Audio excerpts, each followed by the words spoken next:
我最喜欢的应该就是1打1的模式，因为我觉得这个平常你不太会去交手到。去年也是，就是在第3轮遇到比尔森被他击败了嘛，所以说第1轮遇到他压力还是很大的。I will obviously try and win as many games as possible since there's a Spanish crowd and I don't want to look like an idiot in front of them. I'm not gonna lie, I've never heard of Wayless in my whole life. I'm sure he's pretty good, but yeah, I'm probably gonna smash him. 一般1v1的话，就是讲究的都是套路啊，找一些套路的话，应该还好吧。Mouse is not strong, I think. She's so weak, so I think I can win. No, I'm 100%. Aphromoo, you are coming to Spain to play against me, and probably this is gonna be the first and last game you play here. My first and last match in Spain. That's funny. Good luck. It is on! Welcome back to All-Stars 2016 live from Barcelona as we are joined by Marcin Jankowski at the desk as we get ready to dive into our 1v1 tournament. And, well, it seems that the competitors are ready. At least, Jankos, you came here saying that you wanted to flame them because you were only playing tomorrow, but they're starting to flame each other already. I mean, that's pretty good. You know, it's always nice to hear some trash talk, but as for now, it looks like Aphromoo has no chance. I just want to start off, but I mean, they had already a 1v1 today. They were playing Timo Meat, you know, 1v1 kind of, and Aphromoo was like 0-6 maybe, 0-7. I'm not sure right now. So yeah, not that great at dodging skill shots while stealthed either. But yeah, to speak a little bit to the rules, you can also trash talk the other guy in game. Like when they're hooked up, they can talk to each other. Froggen utilized that last year. The rest of the rules pretty much remain the same from last year. It's blind pick with bans, so each player gets to ban 3 and then blind pick. You can win by getting first blood, 100 CS, or first turn. Yep, definitely. And of course, we have to highlight one change to this year's 1v1 tournament, which is the Froggen rule. And in case you forgot, let's get a refresher on an interaction from All-Star 2016. Oh, whoa! He's gone to defend it! There's no way! Oh, this is amazing! Oh my god!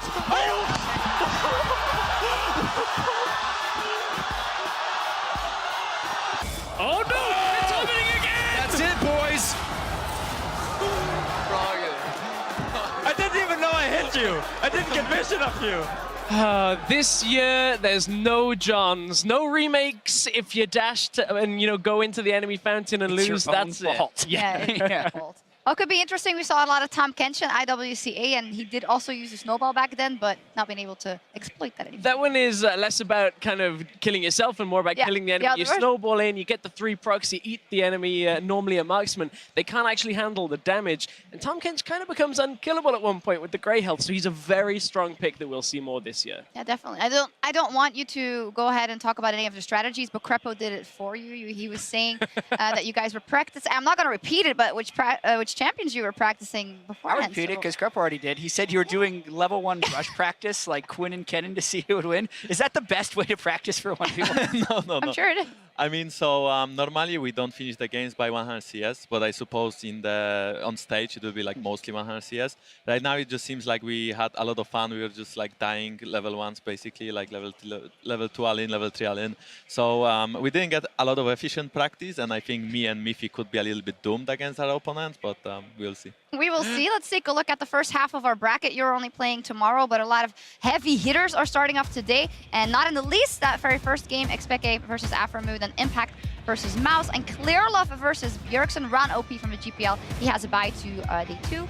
And then we have Mithy versus Levi, Doublelift versus Wayless, Vivi versus Optimus, and Madlight versus Uzi. A lot of very strong matchups. Bjergsen said about his matchup over Clearlove, well, I can't lose. What's it going to look like if I lose against a jungler? It'll look bad. It'll look very bad. You also no offense. really wanted to play against other junglers, but I think you were matched up against Prey tomorrow. Good. Yeah, it hurts. Oh, yes. Yeah. Carries have better mechanics than junglers? Come on. I mean, not Rainova though. I mean, I've been playing professional League of Legends since like 3 years. Like overall playing League maybe 4, maybe 5, and I never played on a lane, And this guy, like probably before he was born, he was already, you know, practicing in his mother's belly about like 2v2 matchups. So it might be a little bit tough, but maybe I'll have some cheese. So we'll see. We'll see what happens. And one important thing to look forward to as well: if a match ends before the minions meet in the middle of Murder Bridge, the esports and legendary mystery gift bonus will increase as well. And you guys had some strength. That's why they were checking it. They knew they were getting those legendary esports chance increases. That was all for the viewers. And the first one is xPeke up versus Aphromoo. So we'll see what happens there. Very big matchup. Aphromoo is susceptible to mind games. He got trapped into a zillion no-item 100 CS battle last year and ended up losing. So we'll see if anyone has like a gentleman's agreement to do a specific strategy or something, or if they just go for it. I'm looking forward to this. Me too. So let's throw it down to Dash to introduce the competitors.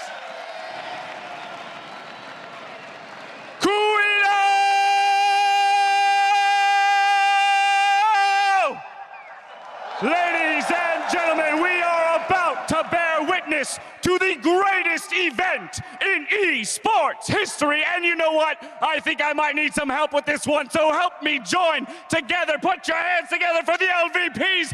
Ibai Llanos! Thank you, James Peterson. Muchas gracias, Dash. Es un placer estar hoy contigo. Now we are here to introduce the 1v1 tournament, the pinnacle of competitive League of Legends. And out there on the Howling Abyss, it is just mano a mano. Empezamos el 1 contra 1 con un enfrentamiento histórico. Un hombre que ha destrozado muchas líneas, pero hoy solo tiene que destrozar una. xPeke!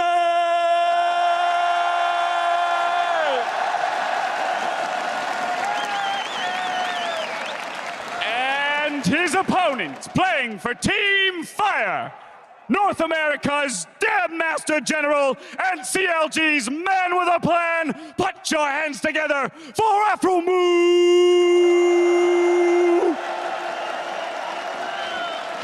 All right, gentlemen, let's lock and load and have a clean game.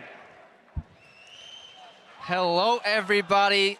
Crepo's still here, but I'm now joined by Deficio, a 1v1 expert. I'm quite a downgrade. Definitely not a 1v1 expert just yet, but after we watched a few games, maybe we both will be, because this is kind of the thing as a caster. When you look at the all-star schedule, you really want to cast, and the players, they really want to win the 1v1 tournament. Players progressively, as year and year goes by, get more serious about these 1v1s. The first time is like, you know, little cheese here and there, but these guys actually have been practicing to varying degrees of success. But they're definitely all talking about it. Yeah, and I walked by like all the player rooms, just kind of peeking in, seeing, you know, what are they practicing? What mode is it? It was 1v1 for like every single team. So we're gonna have like this very interesting meta in the 1v1 alone that might change a little bit during the games. Last year, obviously it started with some Lucian. He became like the best pick overall. Kennen was playing a lot, Caitlyn as well. Some of the picks we will see here again. Yeah, and that's when we also saw teams kind of foregoing the 1v1 potential, shifting more to like, let's lace to 100 CS in the most uncreative way possible. And Nasa's AP was born, or Nasa's tank router with Emax. Yeah, we're going to get a little bit of everything. Obviously, we have xPeke, one side here from Origin still in the ULCS. And played mid lane here at All-Stars, played a bit of AD carry here at Daisies. A bit of AD carry. A bit of AD carry. He's swapped around. Season. An entire split, actually, as AD carry. But the 1v1 is still a thing where he should be really good with so many years of experience. But I actually think Aphromoo as well, because he's so mechanically gifted, is very strong in this kind of game as well. Yeah, for a very long time, played mechanically proficient champions. Last year, he couldn't show off. The analyst has touched on it. He was baited into a zillion 1v1, 100 CS, no items. It's kind of the equivalent of Final Destination Fox. But I want to see Aphromoo just whip out the AD carry and beat xPeke in a 1v1 marksman duel. Give me Draven, you know. You just touched on the marksmen. We know they're really strong in this mode here, especially Caitlyn is like the perm band. Kennen as well being played as an AD carry, super, super strong. Ezreal being used quite a bit. Kalista was used in the wildcard tournament as well. So a lot of these AD carries are like some of the very strong picks. And look at that little setup. Yeah, we decided to tune our champion select just a little bit here. Time's ticking down, 3 more seconds remaining for the first ban. On the side of Peke, let's see what he gets rid of. Nothing, it seems. Either he forgot or they have agreed not to ban anything. Last year, we saw the teams ban out certain champions to spell out whatever it was going to be.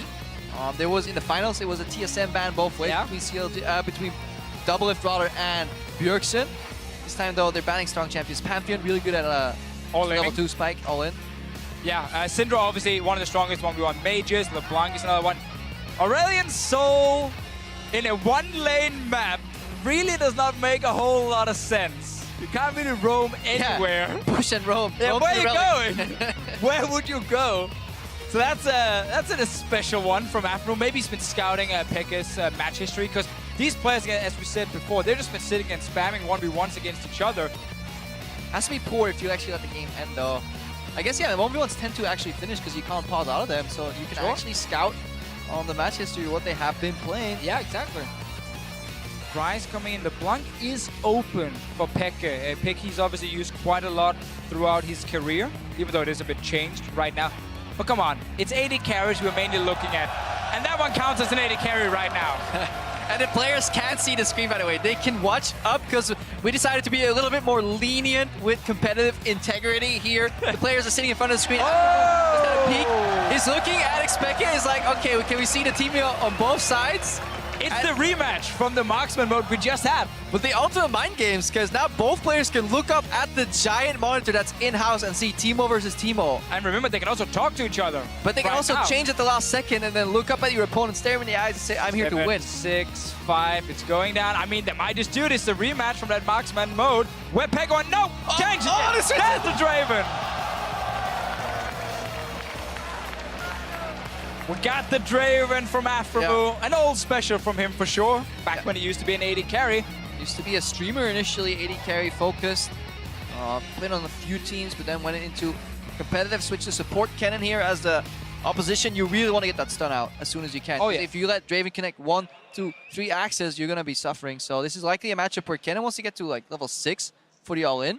Or just zone with stuns. I actually thought Kennen would be banned a lot in this. I mean, first game, you know, small sample size. He forgot to ban. He definitely, I mean, that was Peke who forgot to ban here, but Kennen really is one of the best because his auto attack trading is so good as well. Getting a few stacks on them to get some extra damage in there. It's hard to trade with his Q skill shot as well. You have to dodge that one. So Kennen, even before 6, is just really good at trading with other 80 carries. And that's why he's so good, because he then also has all-in later. Versus range matchups, it starts at level 2. Because Kennen usually wants to start W, stack up the 4 for 5th shot, attack the enemy laner rather, and then press W for the poke. However, it's very hard to do that versus ranged champions. So in a ranged matchups, we could usually see Kennen start with Q. And then at level 2, they have enough spells to chain a stun together very easily and take control of the lane. And that's really one of the important things here for Aphromoo to kind of play around, because he can see the stacks at all times. He knows don't take a trade if you're about to get stunned by a stack. And also level 6, watch out for that all-in from Peke. There is exhaust on both sides. Yeah, if you're new to 1v1s and you don't see any flashes or snowballs, it's because they're very gimmicky. You do not want to run flashed in a 1v1. Combat summoners galore, you usually see Exhaust Ignite, and if you're maybe a mage, it could be Exhaust and Barrier if you're playing for the minion game. Exactly. If you play for 100 CS because you're boring, you go Barrier. If you actually want to go for the kills, you can take some more offensive summoners, Ignite, Exhaust in this case here. Yeah. The race for level 2 is important, just like in bot lane. It's the 7 creep here. You can compare it to like a mid lane matchup. First wave drops in, and the first creep of the second wave is where you can level up and then obviously go in for a good trade while you have an extra spell up versus your opponent. And what we see right here on your screen, guys, this is where Europe is the experts, because they have been practicing these like bush things, and then you face check and you see who wins out. Peke might just see if he can get a little bit of damage. Oh, spots him with the sweeper. And the push starts. Draven can actually push pretty hard level 1 with the axe spam. Peke trying to catch up. As long as you're like keeping up, you should be able to get level 2 as well by the time he stepped forward to kind of give you a hit. But yeah, Dravens love to get that level 2, speed themselves up, get a few extra auto attacks in. Yeah, good trade both sides. 1 axe versus 1 W proc. There's a CS behind, but honestly, I don't think this match will get to CS max here. So there's poke from xPeke, but Aphromoo is poised. 1 more axe of that creep, and then the next melee creep that dies will make it so that Aphromoo is level 2. Peke can take down the last caster minion next to that melee and just even it out. So both gonna get 2. Yeah. No one gets any crazy all-ins just yet. Aphromoo might want to get all 3 spells first. But again, we want the speed boost to follow up after you throw that E out. And that was actually not the best trade, because you already had a stack on him. Stepping in and start trading and getting stunned by Peke, and it's super, super even so far. But I think Aphromoo kind of knows, like level 6 for him, using his ulti effectively in a big one-on-one is very difficult. You only get half of the damage by the time it returns. Sidestep, Aphromoo going all in. Exhaust. See, trading back and forth. Aphromoo is going down. No, he's down. Aphromoo disrespecting the stun 2 times in a row. KO! He falls down. Peke, that's the Kennen's dream. A few minions helping you on the side. Axis coming very linear. You know where Draven's going. You do, and I mean, again, let's hear the crowd. Triple. I'm pretty sure it's... Nah, you can't really say my name either here. It's a bad name I picked. Yep. Luckily not worse than Sifa, so... Yeah, we gotta get rid of that one.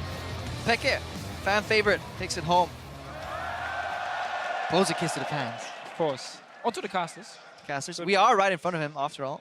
Let's see it all in one more time. So Aphromoo has minions on him. He's gonna get exhausted. He gets stunned at the same time. He knows it's due. That's a trade you will never win because you can exhaust champion damage, but minion damage will be consistent. So 3 range creeps, a cannon and a melee creep on you. That is the equivalent of just a champion fighting back.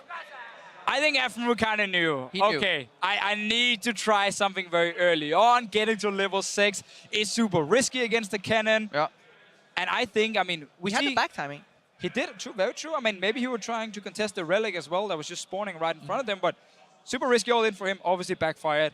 Draven, though, against Kennen, I think it's a little bit of a mismatch. I think Kennen really is one of the absolute S-tier picks in this game mode here. Ideally, you need to find a way to weave your axes in the minion wave so you can step out of Kennen's Q-poke at least. Hit him in the face with axes. The push is what generates you an advantage. Pushing into the tower so the CS drops. Get an ideal back with a maybe 10 creeps advantage. Get an extra item and then look for a good play. I think Aphromoo was a little overeager here.